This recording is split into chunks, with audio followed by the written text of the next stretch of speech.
Look at these videos. These are clips from the protests called by the communist parties throughout India against the illegal military aggression carried out by the United States against the Venezuelan people. Her bar campus में चाय पे या WhatsApp debates में एक सवाल जरूर आता है कि कम्युनिस्ट पार्टियां ओवरसीज कॉन्फ्लिक्ट्स पर इतना फोकस क्यों करती हैं जब देश के अंदर ही इतनी अर्जेंट प्रॉब्लम्स हैं। अब इसका जवाब समझने के लिए हमें थोड़ा पीछे जाना होगा। इन वीडियोस को देखिए। ये है protest communist party of India Marxist द्वारा बुलाया गया कोलकाता में वियतनाम वॉर के पीक पर। यहाँ आप देख सकते हैं किस तरह पूरे वेस्ट बंगाल का जो वर्किंग पॉपुलेशन है, जो वर्किंग क्लास है, वो यूएस इंपीरियलिस्ट एग्रेशन के खिलाफ वियतनाम के लिए सॉलिडारिटी में खड़ा है।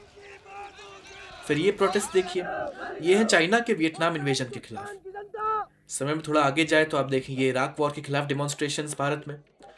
और फिर आप देखें पैलेस्टीन में जो ऑनगोइंग जेनोसाइड चल रहा है उसके खिलाफ किस तरह भारत में मास प्रोटेस्ट होते आए हैं।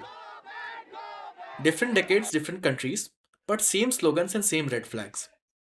और हाँ, वही सेम सवाल कि भाई तुम लोग पोथोल वगैरह पे प्रोटेस्ट करो, क्यों ये इंटरनेशनल इश्यूज पे प्रोटेस्ट करना है, क्यों ग्लोबल वर्किंग क्लास की बात करनी है। अब हमें ये समझना होगा, कम्युनिस्ट इन स्ट्रगल को फॉरेन नहीं समझते हैं। हमारे लिए ये सारे स्ट्रगल्स और ये सारी कॉन्फ्लिक्ट्स कनेक्टेड हैं।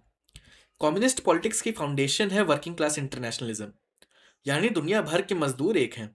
एक जगह के मजदूरों का एक्सप्लॉयटेशन दूसरी जगह के एक्सप्लॉयटेशन से अलग नहीं हो सकता है। इंपीरियलिस्ट वॉर्स कोई एक्सीडेंट से नहीं होते हैं, किसी एक्सीडेंटल कॉज से नहीं होते हैं। ये ग्लोबल कैपिटलिज्म का स्ट्रक्चर का हिस्सा है और उसके सर्वाइवल के लिए ज़रूरी है। When bombs fall in Vietnam, Iraq, Palestine, or Venezuela, it is the working people who are paying the price, be it through death, through displacement, having to face sanctions, hunger, and the long term devastation that comes with war.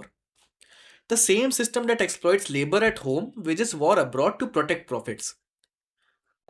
Standing against imperialist aggression anywhere is an assertion of global working class unity against capitalism, against imperialism, and exploitation everywhere.